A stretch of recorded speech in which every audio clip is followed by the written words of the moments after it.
আলাইকুম, আপনারা সবাই কেমন আছেন? আশা করতেছি সবাই অনেক ভালো আছেন। আমিও আলহামদুলিল্লাহ অনেক বেশি ভালো আছি।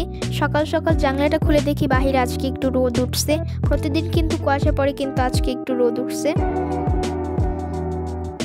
এরপরে আমি পানি খাইয়ে নিতেছিলাম, কারণ সকাল সকাল খালি পেটে পানি খাওয়া শরীরের জন্য অনেক বেশি উপকারী। আমি কিন্তু প্রতিদিন সকাল সকাল খালি পেটে পানি খাই।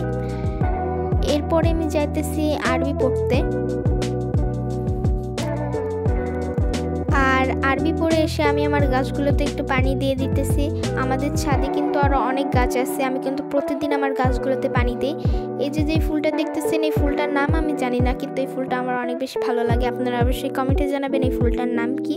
এই যে লেবু গাছটা না, এই লেবু গাছটাও কিন্তু আমার অনেক বেশি প্রিয় গাছ। এই যে অ্যালোভেরা গাছগুলো দেখতেছেন, এগুলো সবই আমার বড় বোনের। আমার কিন্তু অ্যালোভেরা গাছ একদমই ভালো লাগে না, কিন্তু আমার বড় বোনের অ্যালোভেরা গাছ অনেক বেশি ভালো লাগে। আমি নিচে নেমে একটু পড়তে বসছি, তখনই দেখেন আমার বিড়ালগুলো এসে এখানে খেলাধুলা শুরু করে দিচ্ছে। আমি যখনই পড়তে বসি তখনই আমার বিড়াল এসে এখানে খেলাধুলা শুরু করে দেয়। এরপরে আমি যাইতেছি প্রাইভেট পড়তে। আর প্রাইভেট পড়ে এসে দেখি আমার বিড়ালগুলো এখানে রোদে ঘুমিয়ে আছে। ওরা যতই একে অপরকে মারামারি করুক না কেন, ওরা কিন্তু একে অপরকে অনেক বেশি ভালোবাসে। এখন এই রোদের ভিতরে আমাকে যেতে হবে স্কুলে। আমার কিন্তু রোদের ভিতরে স্কুলে যেতে একদমই ভালো লাগে না।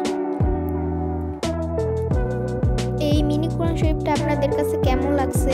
এটা কিন্তু আমি দারাজ থেকে আনছিলাম, অনেক আগে আনছিলাম।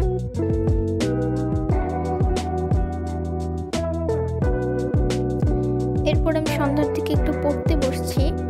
আজকে এই আজেরা ব্লগটা এই পর্যন্তই ছিল। আপনাদের কাছে কেমন লাগছে অবশ্যই কমেন্টে জানাবেন। আর এটা কিন্তু আমার ফার্স্ট ব্লগ ছিল। অবশ্যই আপনারা আমাকে সাপোর্ট করবেন, সাবস্ক্রাইব করে আমার পাশে থাকবেন। বাই।